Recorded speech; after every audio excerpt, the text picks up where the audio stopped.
अब नई सरकार आई है, उसने बजट को ही खत्म कर दिया। तो इन लोगों को कोई सेंस है जी? आज जो है प्रधानमंत्री, उनको सोचना चाहिए ना कि उनके राज्य में कितना विकास के लिए गए, कितना काम किया। इन सब चीजों को तो यादें नहीं रखेंगे, तो छोड़िए ना, हमको उन सब की बात नहीं है। लेकिन मुझे बड़ी तकलीफ हुई है, और मेरे कार्यकाल में जब हुआ तो आप समझ लीजिए रिजाइन करने वाले बहुत कम, 1-2 लोग थे, और हमने कहा कि हम किसी कीमत पर, और उसका बाद में सब चीज को कितना संभाला। अब अभी हो रहा है, अच्छा नहीं लग रहा। हम तो कुछ कहते नहीं है, हमको उस पर दुख प्रकट किया, हमने तो कुछ नहीं कहा, लेकिन अब आज आप पूछ रहे तो आपको कह रहे। मैसूर में हुई रेल हादसे के बाद लगभग 300 से ज़्यादा लोगों की जान गई है, जिसके बाद मुख्यमंत्री नीतीश कुमार ने इसको लेकर प्रतिक्रिया दी है।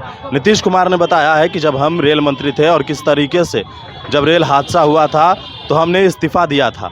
मुख्यमंत्री ने तमाम बातों की जानकारी दी है। सवाल ये भी, क्या रेल मंत्री को इस्तीफा देना चाहिए? मुख्यमंत्री ने इस पर क्या कुछ जवाब दिया है, पूरा बयान। ये अटल बिहारी वाजपेयी जी की सरकार में थे रेल मंत्री, और उस समय भी कहीं कहीं तो हमने तो बार बार हम कहते थे रिजाइन कर हम नहीं करेंगे, तो उन्होंने कहा कि नहीं इस काम को करिए।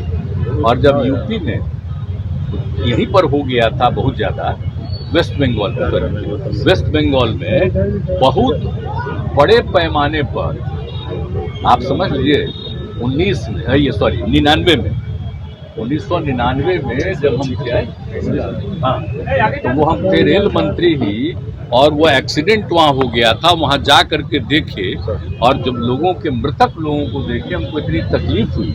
और वहाँ से जब हम आए, हमने रास्ते में भी कहा, और श्रद्धेय अटल जी को, प्रधानमंत्री जी को हमने कहा कि भाई हम रिजाइन करते हैं, ये ठीक नहीं। तो उन्होंने उसको एक्सेप्ट नहीं किया। लेकिन बाद में हम फिर गए और हमने कहा कि सर मेरे इस्तीफे को दोबारा हमने दिया, स्वीकार किया जाए, नहीं तो हमको बहुत तकलीफ है। इतनी बड़ी दुर्घटना घटी है, ये हमको अच्छा नहीं लग रहा है। और तुरंत चुनाव वगैरह भी होने वाला है, तो हमको जाएंगे, हमको बड़ा खराब लगेगा। इसलिए कृपा करके हमको छोड़ दीजिए। तो वो फिर हमको स्वीकार कर लिए, और हमने वो रिजाइन किया। बाद में तो और भी हुआ। फिर इसके बाद में जब हमको फिर किए, तो हमने उसी समय रेलवे के लिए ये तय किया कि सर अगर हमको दोबारा बना रहे हैं, बाद में हम आए उसके 1.5 महीना के बाद, 1.5 साल के बाद, तो जो तय किया गया कि जो चीज़ सब रेलवे के बारे में जो हुआ उसको स्वीकार किया गया, और वही काम जो प्रारंभ हुआ उसके चलते रेलवे की स्थिति बेहतर हुई। और उसके बाद फिर नई सरकार भी आई, उन लोगों ने भी इस काम को किया, तो हुआ है। लेकिन अब ये कैसे एक्सीडेंट हो गया है, इसको तो देखना चाहिए ना। और पहले आप जानते हैं रेल का जो डिपार्टमेंट होता था, उसका बजट पेश होता था अलग से। सर अपने बात आप जानते हैं ना, और सारे लोग, आपको नहीं मालूम है, पूरे लोकसभा में और राज्यसभा में सबसे ज्यादा लोग उसी के बारे में कहते थे। और जब हमको फिर मंत्री बने, तो हमने सारे लोगों को, जितने एमपी और इसके होते थे लोकसभा राज्यसभा, सबकी बात सुनते थे, और उनके इलाके में 6 महीने में एक काम जरूर करवाते थे।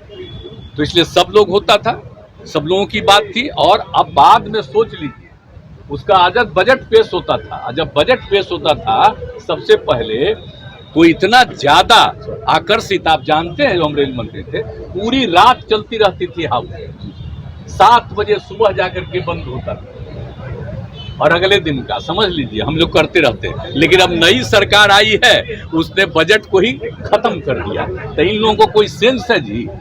आज जो है प्रधानमंत्री, उनको सोचना चाहिए ना कि उनके राज्य में कितना विकास के लिए गए, कितना काम किया। इन सब चीजों को तो यादें नहीं रखेंगे, तो छोड़िए ना, हमको उन सब की बात नहीं है। लेकिन मुझे बड़ी तकलीफ हुई है, और मेरे कार्यकाल में जब हुआ तो आप समझ लीजिए रिजाइन करने वाले बहुत कम, 1-2 लोग थे, और हमने कहा कि हम किसी कीमत पर, और उसका बाद में सब चीज को कितना संभाला। अब अभी हो रहा है, अच्छा नहीं लग रहा। हम तो कुछ कहते नहीं है, हमको उस पर दुख प्रकट किया, हमने तो कुछ नहीं कहा, लेकिन अब आज आप पूछ रहे तो आपको कह रहे। यानी रेलवे का जो होता था, अगर इसी को फिर जगह हर बार सदन में बातचीत होती, तो जितने लोग सदस्य थे, एमपी और दोनों जगह के, लोकसभा राज्यसभा, सब और आप जानते हैं कि किस तरह से लोगों के बीच में सारी बातों को रखी जाती थी और कितना अलग मिल करके सारा बात होता था। तब आजकल तो ऐसा कर दिया है कि अब तो बिल्कुल अलग हो। रेल मंत्री को इस्तीफा देना चाहिए सर। हम नहीं जानते, देखिए ये हम किसी के बारे में कुछ कहने वाले नहीं, ये तो हम अपनी बात बता दिए आपको। हमको तो आदरणीय प्रधानमंत्री जी चाह रहे थे कि नहीं, लेकिन फिर भी जब हमने कहा तो जब हम उनको एकदम एक बार रिजेक्ट कर दिए, दोबारा जब हम जा करके हाथ जोड़ करके हम चरण स्पर्श करते हुए कहते रहे कि हमको छोड़ दिया जाए, बहुत गंदा हुआ, तो अंत में वो स्वीकार किया। तो बात अलग है, हम किसी को क्यों कहेंगे आप करिए नहीं करिए, लेकिन हम कह रहे हैं क्या रेलवे का जो बजट पेश होता था वो तो उस तरह का प्रावधान नहीं ना होता है जी, नहीं तो एक एक चीज बात तो सबको मालूम होता। और आप जानते हैं इस देश में सबसे पुराना जगह क्या है? रेल है। और सबसे ज्यादा जरूरी क्या है? लोगों की सुविधा किससे है? उसी पर ना चलते हैं लोग, तो ये तो बहुत जो आवश्यक चीज है, लेकिन उसको छोड़ करके लोग अपने ढंग से आजकल काम प्रचार प्रसार कर रहे हैं। सर एक सवाल है सर।